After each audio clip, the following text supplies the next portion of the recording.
شروع اللہ کا نام لے کر جو بڑا مہربان نہایت رحم والا ہے۔ بھلا کس نے آسمانوں اور زمین کو پیدا کیا اور کس نے تمہارے لیے آسمان سے پانی برسایا؟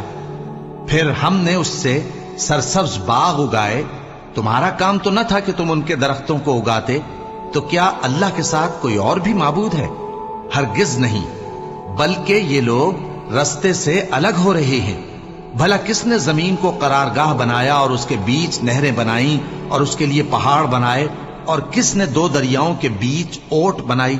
یہ سب کچھ اللہ نے بنایا۔ تو کیا اللہ کے ساتھ کوئی اور معبود بھی ہے؟ ہرگز نہیں، بلکہ ان میں اکثر علم نہیں رکھتے۔ بھلا کون بے قرار کی التجا قبول کرتا ہے جب وہ اس سے دعا کرتا ہے؟ اور کون اس کی تکلیف کو دور کرتا ہے؟ اور کون تم کو زمین میں اگلوں کا جانشین بناتا ہے؟ یہ سب کچھ اللہ کرتا ہے۔ تو کیا اللہ کے ساتھ کوئی اور معبود بھی